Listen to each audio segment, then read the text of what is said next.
지난 3일간 평안하셨습니까? 예. 오늘 말씀의 제목은 주여 나를 불쌍히 여기소서입니다. 퀴리에 엘 에이손이라는 이 하나님 앞에 이 탄원조의 이 고백이 있는데, 이것이 바로 뭐냐면 주여 자비를 베푸소서, 주여 나를 불쌍히 여기소서라는 고백입니다.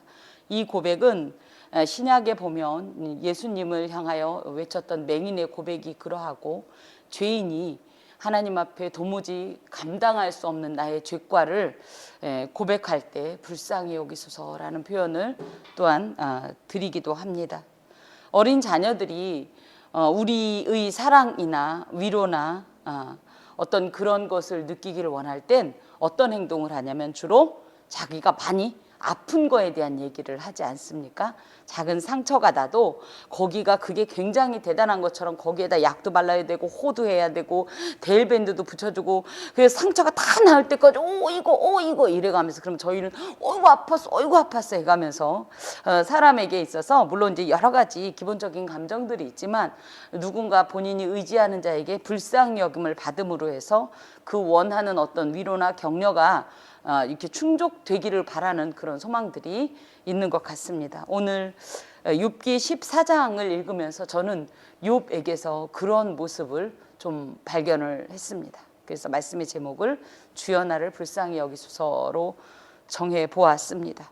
자, 1절부터 좀 찬찬히 보면, 여인에게서 태어난 사람은, 그 여인에게서 태어났다는 건 모든 사람을 말하는 거예요. 그래서 여인에게서 태어난 이 땅에 존재하는 모든 인간은 어떠냐면 생애가 짧고, 그죠? 뒤에 나오는 것처럼 나무나 또 뭐 어떤 이런 바다나 이런 모든 것에 비해서 너무 연수가 짧잖아요, 그죠? 그리고 걱정이 가득하며, 사실 인간이 왜 걱정을 할까요? 뭐든지 마음먹은 대로 착착 진행이 되면 뭐가 걱정이겠어요? 그렇지 않나요? 뭔가 시작했어요. 어떤 기대를 가지고 시작했더니 또 뭐 더할 나위 없이 그것이 충족된다면 무슨 걱정을 하겠습니까? 하지만 이 땅은 모순 덩어리이다 보니까 전혀 예측하지 못했던 불행이 다가오고, 전혀 상상하지 못했던 비극적인 결과 때문에 흔들리는 이런 모순 덩어리와 같은 이 세상 가운데 존재하는 것이 바로 인간이라는 사실입니다. 그 인간의 이 실존을 보면 인간은 어떤 존재냐 할 때 꽃과 같이 자라나서, 꽃이 강한 이미지예요? 아니면 연약한 이미지예요?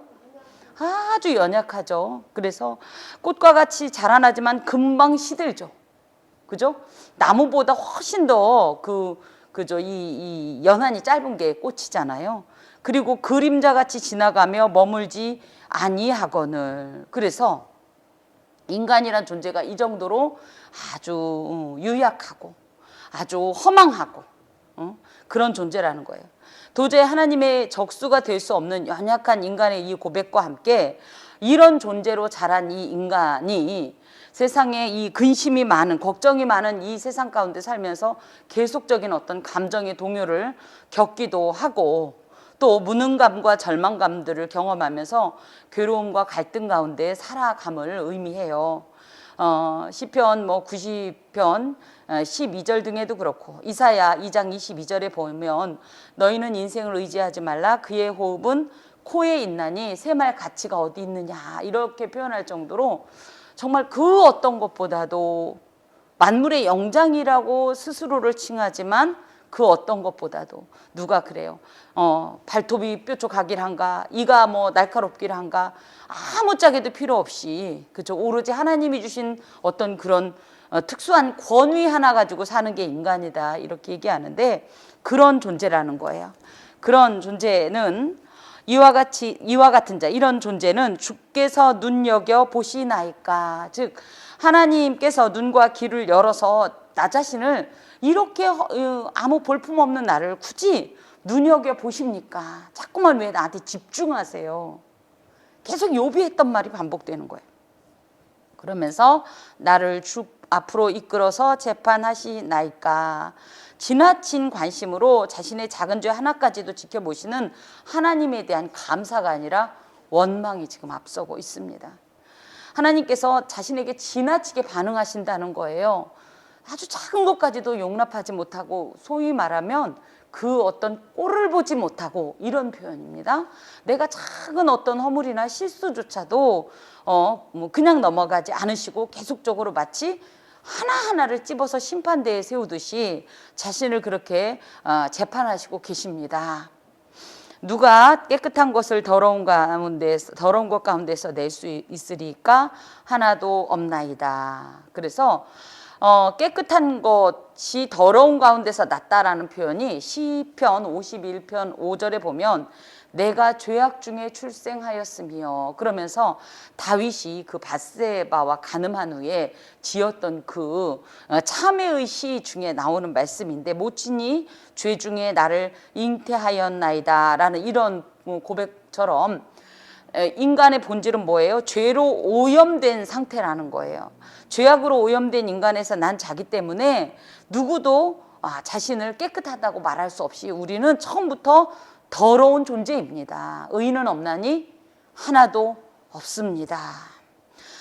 로마서 7장 15절에서 21절에 보면 선을 행할 마음은 있으나 오라 나는 곤고한 자로다. 그죠? 나는 선을 행하고 싶지만 이 연약한 어떤 이 또 악한 인간의 본성에 쌓여서 나는 그런 선을 행할 능력은 없는 자다. 이런 표현처럼 욥이 이렇게 표현을 해요. 그의 나를 정하셨고 그의 달수도 있으므로 그의 규례를 정하여 넘어가지 못하게 하셨사온즉 무슨 얘기냐면 인간에겐 분명히 하나님께서 정하신 한계가 있다라는 겁니다. 시간적 한계도 있고요. 그렇죠? 어떤 육체적인 한계도 있고 그래서 하나님께서는 참으로 창세기 6장 3절에 보면 그들의 날은 120년이라는 기한을 정하지 않습니까? 이것이 이제 기본적인 그 당시에 인간의 수명이라고 이제 이해를 하는데 하나님께서 그 날을 마치 어떤 한계선을 그듯이 정확하게 싹 그어버렸다는 뜻을 갖고 있어요. 인간이 제 아무리 출중한 것 같고 특별한 것 같지만 결국은 이렇게 정하신 하나님께서 정하신 이 한계 안에서 하나님께서 정하신 이 영역 안에서 존재할 수밖에 없는 존재라는 것을 욥이 말합니다. 특별히 여기에 그의 규례를 정하여 넘어가지 못하게 하셨사온즉 할 때 이 규례를 법령이다, 법규다 이렇게 표현하는데요. 이건 어떤 배경을 갖고 있냐면 당시에는 석판이나 금속판에다가 법률을 새겨서 글자를 새기는 거야. 이것이 법이다 해서 요즘은 헌법이 어디에 있어요? 종이에. 요즘은 어디에 있어요? 인터넷에 있어요. 예, 그렇죠. 이제 그런데 그 당시에는 그죠? 그러다 보니까 많은 어떤 자국민들이 그 법령에 대해서 제대로 알아야 법을 어기지 않기 때문에 그런 것을 큰 석판이나 금속판에다가 새겨가지고 공적인 장소에 두면 사람들이 그걸 보고 이것을 범하면 안 되는구나 뭐 이런 것을 알았었대요. 그런 것처럼 하나님께서 인간의 생명의 기한을 이렇게 어떤 큰 판에 새기는 것처럼 분명하고 또렷하게 새겨서 모든 이들이 알게 하셨다. 이것은 인간의 생사가 우연히 이루어지거나 인간 스스로 더 살고 싶대서 더 살고 덜 살고 싶대서 덜 살 수 있는 것이 아니라 오직 하나님의 엄격한 통제와 정하신 경계와 그죠? 어떤 기한 속에 있다. 우리는 때로 그런 얘기 하죠. 왜 저 사람은 저렇게 짧게 살다 갔는가? 또 어떤 얘기예요? 왜 저분은 저 고통스러운 날들을 저렇게 지속할 수밖에 없는가? 그럴 때 누구도 그거에 대한 적절한 해답을 줄 수 없는 것이 그건 누구의 뜻이다. 하나님께서 하나님의 어떤 계획이나 생각대로 해서 그 경계를 정하신 것뿐입니다. 그러므로 우리 인생의 유한성을 자각하고, 그죠? 우리가 영원히 살 것 같죠? 예, 사적인 얘기가 될지도 모르겠으나 제 나이가 이제 50이 넘어가고 보니까 어렸을 때는 어땠어요? 까마득한 어떤 날이라고 생각했던 그것이 제가 작년 언젠가 그걸 느낀 거예요. 어떤 광고 문구에서 초록이에 해당되는 50대부터는 이 말에 제가 굉장한 충격을 받았습니다. 초록이가 뭐예요? 초록이? 치매까지 가시는구나. 치매까지. 쉽게 얘기하면 노년기 초반이란 뜻이에요. 우리가 노년기가 시작된 나이, 정말 너무 슬프다. 예. 어렸을 때는 어땠어요? 까마득했던 그 시간이 어느새 우리가, 그죠? 야, 우리가 초록이에 해당되는 연령대가 되었구나. 초록이라는 말에는 물론 여러 가지가 있습니다. 인생의 어떤 열매를 맺는 시간, 그죠? 또 뭐 성숙을 더 이렇게 이루는 시간일 수도 있지만 어찌됐든 점점 정해진 어느 시간으로 굉장히 가까이 가고 있다는 뜻을 말해요. 노인이 된다는 것은 곧 어찌됐든 죽음이라는 인간의 절대적인 어떤, 그죠? 이 지점에 점점 가까이 갔다는 것을 뜻합니다. 우리는 어린 시절에는 인생에 한도 없을 것 같았지만 또 이런 어떤 생활을 하는 것이 무한정 제공이 될 수 있을 것 같았지만 우리에겐 분명히 한계가 있다는 사실입니다. 그런 의미에서 우리가 신앙생활을 날마다 이렇게 마음 편하게 할 수 있을 것 같지만 또 우리가 건강해서 날마다 예배 드릴 수 있을 것 같지만 찬송 부를 수 있을 것 같지만 기도할 수 있을 것 같지만 예배 드리러 우리 발로 나올 수 있을 것 같지만 어느 순간이 되면 마치 꿈처럼 지금 이런 시간도 아득한 시간이 될 수 있다는 사실입니다.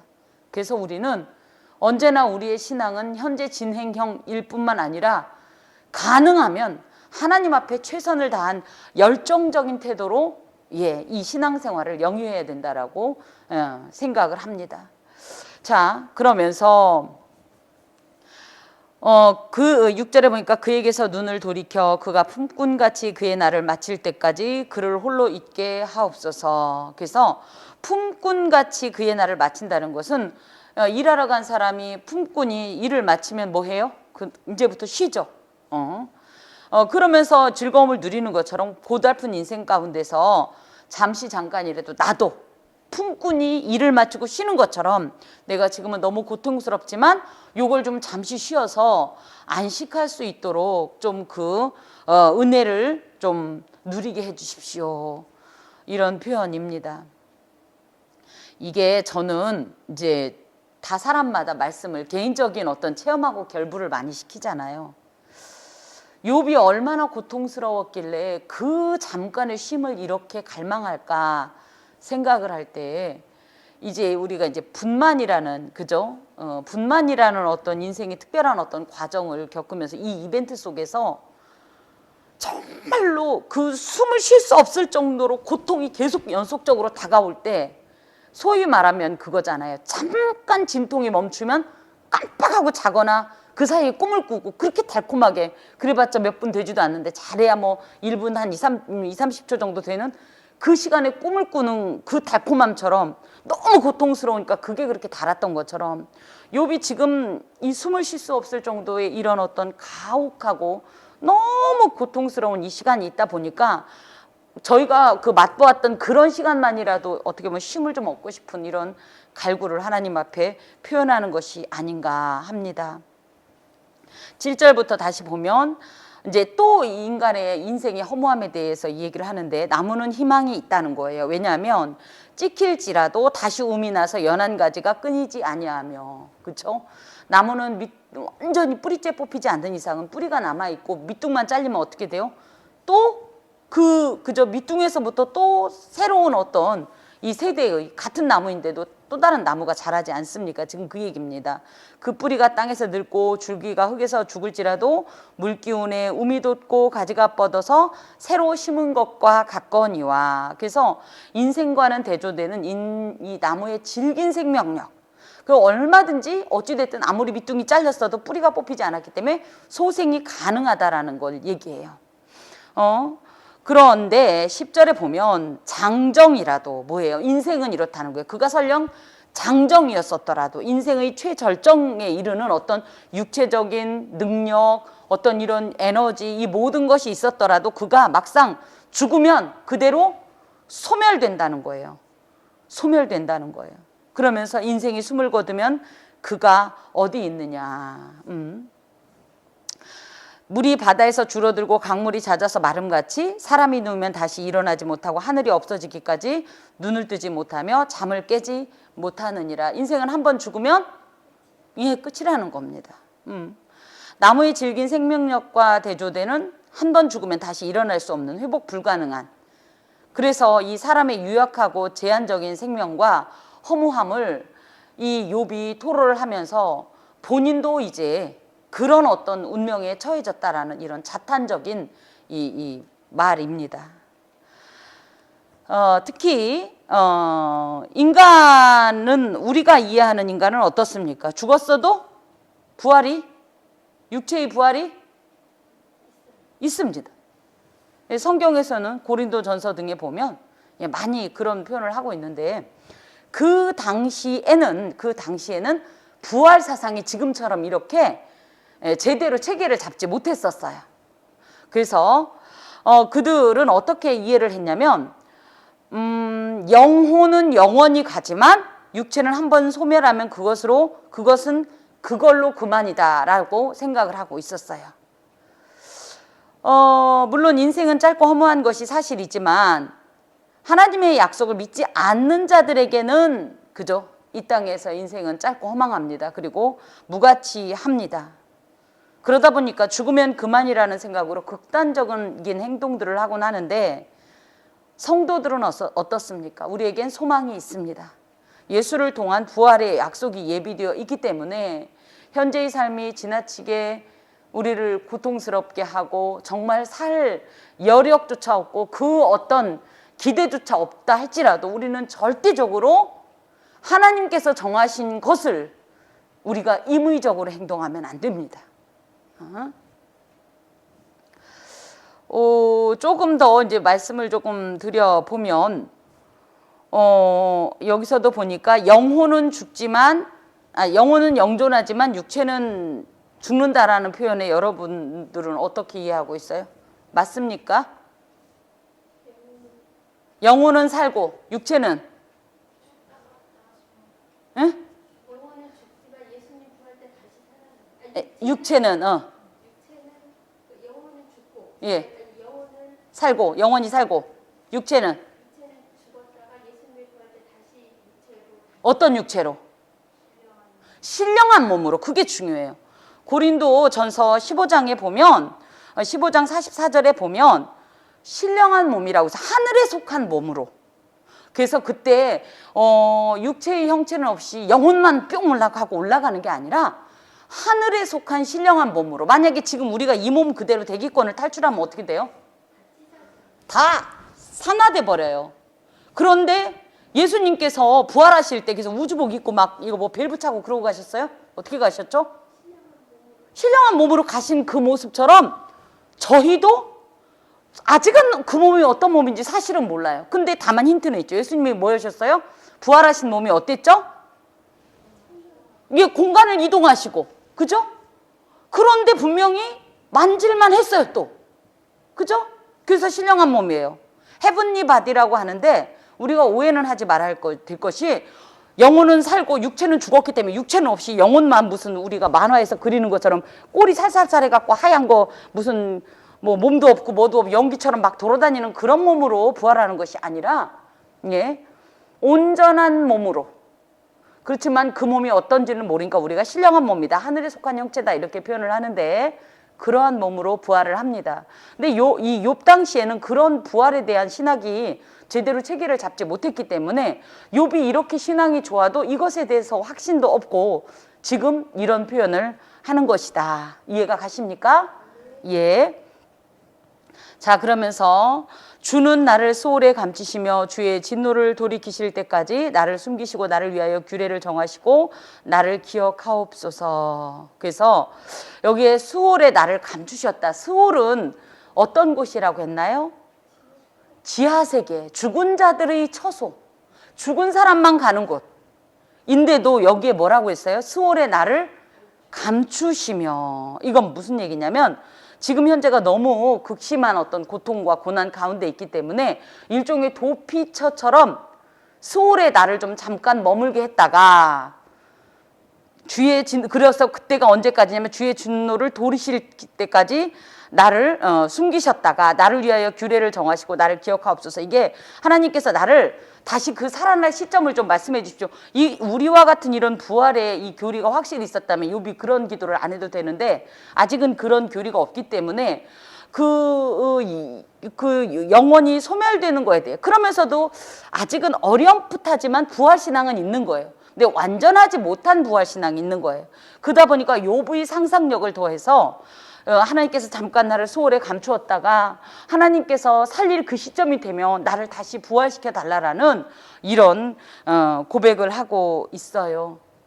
그런 의미에서 우리가 이 시대에 신앙생활을 한다는 건 참 놀라운 은혜이고 특별한 어떤 혜택이라는 생각이 듭니다.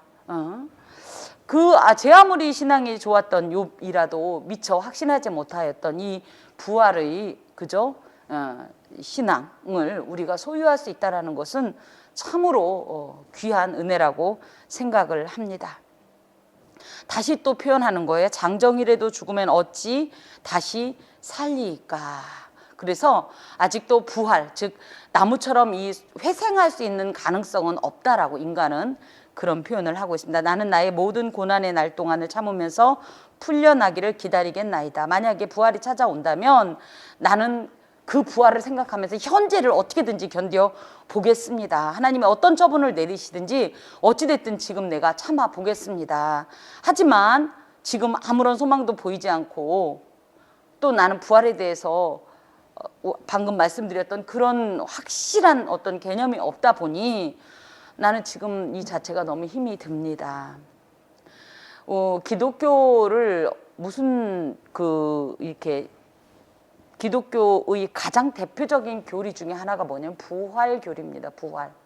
부활은 그냥 죽었던 사람이 깜빡 일어나는 그게 아니에요. 아까도 말했듯이 전혀 땅에 속한 형체로 심었지만 하늘에 속한 형체로 다시 거듭나는 것이 바로 부활입니다. 그래서 이 부활에 대한 얘기를 고린도전서 15장 13절에서 19절에 보면 바울이 이런 얘기해요. 만약에 우리에게 믿는 자 중에 부활이 없다면 우리만큼 불쌍한 사람이 없다. 그 정도로 기독교에서 이 강조하고 또 예수께서 이 보여주신 이 부활의 교리는요 아주 특별한 교리입니다. 우리가 지금 힘에 겨워도 그죠? 사실은 이 현재가 너무 고통스럽고 이 현세가 아무런 내게 소득이 없는 것 같지만 우리에겐 내세의 확신이 있으니까 사는 거잖아요. 저는 정말 이 현세뿐이라고 할 것 같으면 하나님께 너무 죄송한 표현이고 목사로서 뱉을 말이 아닐 수 있지만 저는 그닥 재미없어요. 메리트가 없어요. 어차피 이렇게 살다가 보면 어느 날 나이가 들 거고 그래서 뭐 그냥 한 줌의 재로 날아가는 이 땅이 뭐가 그렇게 좋다고 누려봤자이고 즐겨봤자 아닙니까? 하지만 너무나 감사한 것이 이 땅에서의 삶은 오히려 그림자와 같고 하나님께서 예비하신 그 본향의 삶이 진정한 삶이기에 저는 그것을 소망으로 삼고 이 땅에서 주신 이 시간 동안에 하나님께서 맡겨주신 사명을 감당하면서 한 걸음 한 걸음을 그저 하나님께서 이 정하신 그날을 향해서 하나님께서 주신 힘으로 그냥 최선을 다할 뿐입니다. 근데 만약에 이 욥처럼 그런 소망이 없다면 저도 이런 고백할 것 같아요. 주께서는 나를 부르시겠고 나는 대답하겠나이다. 주께서는 주의 손으로 지으신 것을 기다리시겠나이다. 그래서 주께서는 나를 부르시겠고 나는 대답하겠네. 하나님 계속적으로 하나님께서 이것에 대해서 이 설명해 줄 그 시간을 그 어떤 장소로 그 어떤 때로 나를 좀 불러주세요. 난 그걸 지금 기다리고 있습니다. 그래서 나도 내 변명을 하고 싶고 하나님 앞에서도 하나님의 이야기를 좀 듣고 싶습니다. 이런 표현이에요. 그러면서 그런데 주께서는 주의 손으로 지으신 것을 기다리시겠나이까. 이것은 하나님께서 피조물을 그런 지대한 관심으로 돌보시고 아끼시는 것처럼 나를 이렇게 사랑하시니 내가 어찌됐든 그 시간을 하나님 내가 나 자신을 하나님 앞에 좀 내 마음을 털어놓고 하나님의 이야기를 듣는 그 시간을 조금 기다려 보겠습니다. 기회를 좀 제공해 주실 것을 바랍니다. 16절에 보니까 그러하온데 이제 주께서 나의 걸음을 세시오니 나의 죄를 감찰하지 아니하시나이까. 주는 내 허물을 주머니에 봉하시고 내 죄악을 싸매시나이다. 그래서 하나님께서 지금도 욥의 모든 것을 감찰하시면서 참 그러니까 제가 이런 말 우리 지금 16절 같으면 어떻게 할 것 같아요? 빨간 줄 칠까요? 안 칠까요? 너무 은혜롭지 않아요? 이제 주께서 나의 걸음을 세시오니 나의 죄를 감찰하지 아니하시나이까. 주는 내 허물을 주머니에 봉하시고 내 죄악을 싸매시나이다. 오 주여. 하지만 욥은 무슨 얘기예요? 정말 좀 어지간히 좀 하세요. 하나님은 지금도 자신의 모든 것을 감찰하셔서 징계하시는데 그 행동 좀 중단하시라. 그러면서 제발 내가 좀 죄가 있다 한들 조금 어지간하면 좀 넘어가면 안 됩니까? 그걸 곧대로 있는 태도 다 내게 적용을 하시고 벌을 주셔야 되겠습니까? 특별히 여기에 내 허물을 주머니에 봉하시고 죄악을 싸매시나이다 해서 주머니에 이렇게 담는다는 뜻은 무슨 얘기냐면 인치인다, 봉한다 이런 얘기예요. 그래가지고 고대에는 중요한 문서는 도장이나 어떤 인장에 이 인을 찍어서 인증을 했고 그걸 이렇게 잘 갖고 다니다가 결정적인 순간에 탁 내놔가지고 하나의 증표로 삼은 것처럼 하나님께서 자신의 허물들을 잘 적어갖고 여기다 이만큼 싸갖고 다니다가 결정적인 순간에 나한테 탁 내민다는 이런 말씀이에요. 이런 말이에요. 무너지는 산은 반드시 흩어지고 바위는 그 자리에서 옮겨지고 물은 돌을 닳게 하고 넘치는 물은 땅의 티끌을 씻어버리나이다. 이와 같이 주께서는 사람의 희망을 끊으시나이다. 산이나 바위 등은 이제 영원하죠. 그렇지만 아무리 영원해도 산도 언젠가는 흩어지고. 여러분 그런 거 아세요? 산이 어렸을 때는 굉장히 높았죠. 전 고향산에 가서 깜짝 놀랐어요. 저희 딴엔 산이라고 생각했는데 지금은요. 주님이 오신 것도 아닌데 평지가 됐더라고요. 그래서 저희가 생각할 때 산이 끝까지 그 모습으로 있는 것 같지만 제가 어렸을 때 배우기를 한국지리에서 우리나라 산은 늙은 산이라고 들었거든요. 산이 늙었다고 들었어요. 그게 무슨 얘기예요? 점점점 조금씩 허물어지는 게 사실이에요. 계속 그렇게 높지 않아요. 설령 산이라도 그렇다는 거예요. 바위도 때로는 그죠? 어느 시간이 되면 뭐 울산 바위가 뭐 위태하다는 얘기를 한동안 했었잖아요. 그렇죠? 뭐 이런 것들을 우리가 생각할 수 있습니다. 이런 것들이 아무리 견고하다고 해도 물이 돌을 닳게 하고 그리고 넘치는 물은 땅의 티끌을 씻어 버리듯이 하나님의 권능 앞에서는 다 힘이 없는 무력한 존재에 불과합니다. 이런 것처럼 주님께서도 욥이 가지고 있었던 하나님에 대한 어떤 소망 같은 것들을 다 지금 구원에 대한 확신 같은 것들을 다 소멸시키고 계십니다. 그래서 자기도 우리도 그렇지 않겠어요? 너무 고난이 진하면 어떨까요? 하나님을 그때도 정말 절대 요동하지 않고 굳건한 믿음으로 붙잡으실 수 있으신 분 손 드세요. 이것 봐요. 김 목사만 손 들잖아요. 이게 쉽지 않아요. 이게 쉽지 않아요. 저는 이 욥과는 비교할 수 없음에도 불구하고 정말 그 생각이 저를 괴롭혔어요. 뭐요? 정말 하나님이 나 미워하시나? 나 저주하려고 작정하셨나? 어쩌면 이렇게 다 되는, 다른 사람들은 이렇게 노력을 안 해도 되는데 나는 그렇게 노력을 하고 그렇게 삼가고 그렇게 조심하는데도 왜 결정적으로 꼭 무산을 시키는지, 그런 세월을 한 20년 겪다 보니까 어떤 날은 정말 자조가 나와요. 피식피식. 그럼 그렇죠 뭐 하나님, 내가 뭐 될 턱이 있겠어요? 알아서 하세요. 죽이든지 살리든지. 이런 표현이 나올 정도입니다. 구원이요, 구원의 확신이요, 그나마 평안할 때는 그래도 유지를 한다고 그러지만 이게 숨을 쉴 수 없을 정도로 계속적으로 반복해서 지속적으로 그리고 긴 시간 동안에 이런 어떤 고난이 이 파도처럼 밀려오면 흔들립니다. 흔들려요. 오히려 그래서 그럴 때 진짜 우리가 요동치 않는 것이 참 신앙인이 아닌가 하지만 보통 그러죠. 아니 뭐 그런 거 갖고 믿음 흔들려, 이런 얘기 우리 하지 말자고요. 그 고난 속에서 그 진통은요, 겪지 않은 사람은 몰라요. 욥도 지금 그게 힘든 거예요. 야, 넌 대단하다. 나 같았으면 벌써 나가 떨어졌어. 이렇게 친구들이 얘기하면 그렇구나. 너들도 그럴 수 있구나. 난 나만 그런 줄 알았어. 라는 어떤 위로라도 받을 텐데 친구들은 다 빨짱 끼고 야, 그것도 못 이겨? 그러니까 네가 이런 거야. 이런 소리나 들으니 욥의 마음이 지금 완전히 산산조각이 나는 이런 순간입니다. 그러면서 주께서 사람을 영원히 이기셔서 떠나게 하시고, 즉 영원히 이기셨다. 살아갈 힘조차를 다 뺏어버렸다는 거야, 하나님이. 그래서 죽음에 이르게 하셨다는 거예요. 그리고 그의 얼굴빛을 변하게 하시고, 이건 무슨 얘기냐면 얼굴빛이 변하는 건 무슨 얘기냐면 사람이 얼굴빛이 변하는 게 화가 난다는 뜻이 아니라 죽으면 창백해지죠.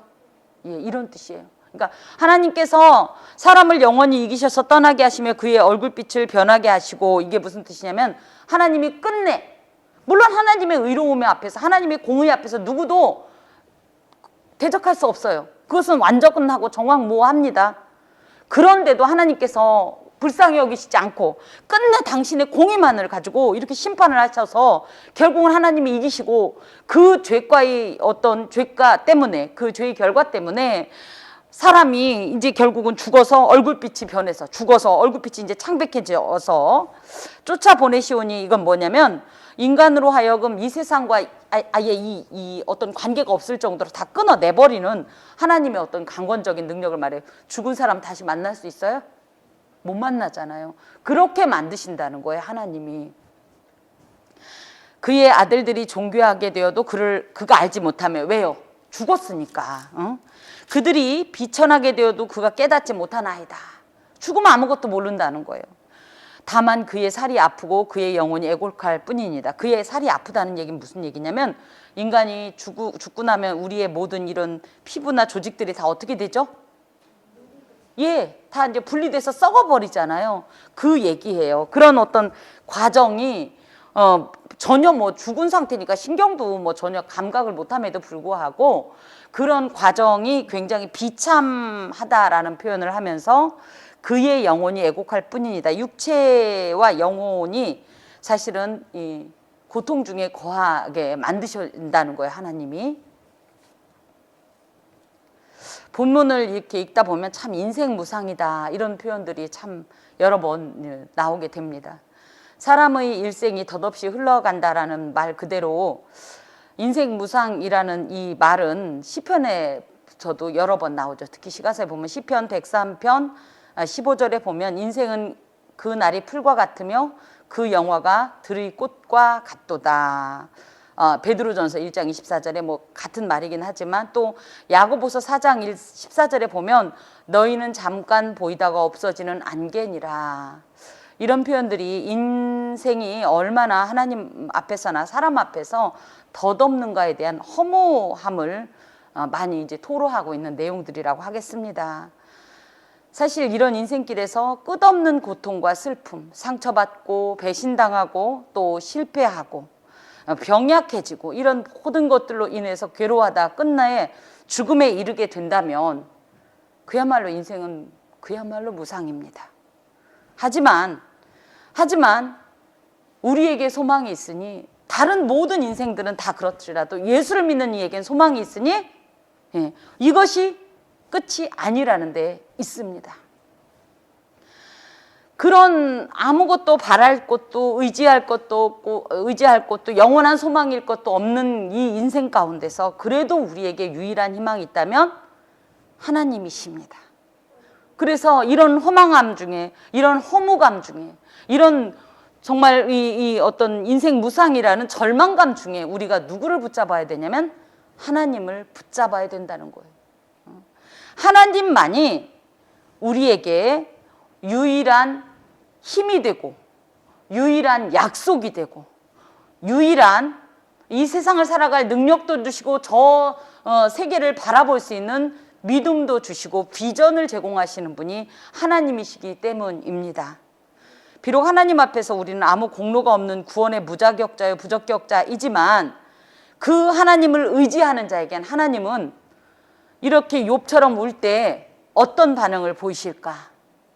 이것이 바로 제가 여러분에게 여러 번 이야기했던 스플랑크니조마입니다. 불쌍히 여기사. 예수께서 그 당신에게 오는 그 양떼 잃은, 목자가 없는 그 양떼처럼 당신에게 그저 영육의 모든 것을 채우려고 오는 이들에게 불쌍히 여기심이라는 이 신적인 동정, 연민을 퍼부으셨듯이 그것이 있는 존재가 누구냐 하면 하나님으로서 우리가 이 땅에서 무엇 하나 소망이 될 수 없지만 그 하나님을 바라볼 때 그 하나님은 우리를 불쌍히 여기셔서 우리를 동정하시고 그 말할 수 없는 연민의 감정으로 우리를 품어 주신다는 거예요. 그러면 물론 힘은 들지만 그래도 그런 우리를 바라보시고 우리를 이끌어 주시는 그 하나님 때문에 우리는 극한 고통과 절망감 속에서 그래도 하나님을 바라보며 살아갈 수 있다라는 사실입니다. 그래서 아까 이제 초반에 말씀드렸던 내용입니다. 주여 우리를 불쌍히 여기소서라는 이런 표현은 하나님을 구하는 이들의 단발마적 외침, 마치 비명과 같은 외침입니다. 하나님께서 그럴 때 이 소리를 거절하지 않으시고 받으셔요. 욥이 지금 이렇게 이야기할 수 있는 이유가 뭡니까? 내가 최대한 얼마나 비참한지 아까도 얘기했죠. 애기들이 여기 아픈 거 같고 아파 할 때 부모들이 집중하는 것처럼 욥이 자신의 이 모든 비통하고 허망한 삶을 하나님 앞에 이렇게 토로하는 것은 결론은 뭐예요? 결론은 그래서 하나님 때려 치소 마 이런 뜻일까요? 나도 뭐 있습니다 이런 뜻이에요? 하나님 생각해봐요. 내가 이런 존재예요. 내가 무슨 음악. 그러니까 나를 좀 제발 불쌍히 여겨주소서. 이 불쌍히 여긴다라는 표현은 타인의 이해는 물론이거니와 스스로도 이해하거나 용납할 수 없는 일들 속에서 오직 하늘을 향해 하나님을 향해 부르짖는 은총의 청구서와 같은 겁니다. 그래서 우리가 감히 하나님을 이길 수 있겠습니까? 하나님이 정하신 것을 우리가 뭐 함부로 변개할 수 있겠습니까? 우리는 다만 그 시간을 내지는 그 상황을 그 어떤 일들을 일들 속에서 하나님 앞에 그 은총을 구하는 청구서인 주여 우리를 불쌍히 여기소서를 외칠 때 하나님은 이런 우리의 외침에 귀 막지 않으시고 이 세상 그 어떤 것과 또 비교할 수 없는 자비와 동정심이 가득한 눈으로 우리를 바라보실 것이고 그런 우리에게 또 하나님은 실제적으로 이 모든 상황을 이길 수 있는 힘을 주시고 의지를 주셔서 우리로 승리하게 하는 겁니다. 저는 요즘 정말 그 말씀을 많이 기억합니다. 주의 이름을 부르는 자는 구원을 얻으리라. 주의 이름을 부르는 자는 구원을 얻으리라는 표현을 우리는 그 구원을 뭘로만 많이 인식하냐면 그쵸? 우리가 얘기하는 그 구원, 천국 갈 수 있는 어떤 그 초대권 같은 거기에만 생각하는데 주의 구원이 필요한 구원이 뭐예요? 도움, 그죠? 현재에서의 탈출, 그죠? 이 극복, 이 모든 곳이 그 모든 것이 필요한 곳에 하나님의 이름은 능력이 되고 실제적인 구원의 역사를 이루시는 주체가 된다는 사실이에요. 그래서 여러분 혹여 여러 가지 감정이 있습니까? 힘겨움이 있습니까? 두려움이 있습니까? 낙심이 있습니까? 절망하지 마시고 마지막 외침처럼 하나님께 주여 나를 불쌍히 여기소서 외칠 때에 하나님께서는 반드시 우리를 구원하실 걸로 확신합니다. 기도하겠습니다. 하나님 감사합니다. 주님, 우리가 하나님 앞에 무엇을 해드렸다고 당당할 수 있겠습니까? 주님, 우리가 하나님 앞에 무엇이 의롭다고 감히 하나님 앞에 맞대결을 할 수가 있겠습니까? 하나님이 행하시는 모든 일은 옳습니다. 하나님께서 행하시는 모든 일들은 선하십니다. 의로우십니다. 다만 이 모든 상황이 내게 적용할 때에 하나님 힘겨운 것은 또한 사실입니다. 하지만 하나님께서 힘주시면 감당하겠나이다 하오니 우리의 입술에 주여 우리를 불쌍히 여겨 주옵소서라는 기도의 제목을 주옵소서, 외침을 주옵소서. 그리하여 하나님 앞에 부르짖을 때에 불쌍히 여기시는 그 하나님의 그 동정심으로, 하나님의 그 뜨거운 사랑의 표현으로 우리가 오늘도 구원 얻게 하여 주옵소서. 욥의 고난과 같이 참으로 도무지 감당할 수 없는 일들이 우리 안에 여러 번 또 여러 가지로 있습니다. 또 앞으로도 다가올 것입니다. 그럴 때마다 낙심하지 말고 참으로 하나님 앞에 불쌍히 여김을 구하여 하나님의 크신 도움과 은총으로 살아가게 하여 주옵소서.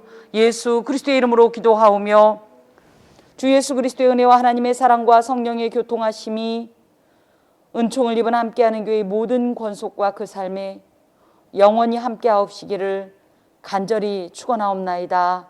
아멘.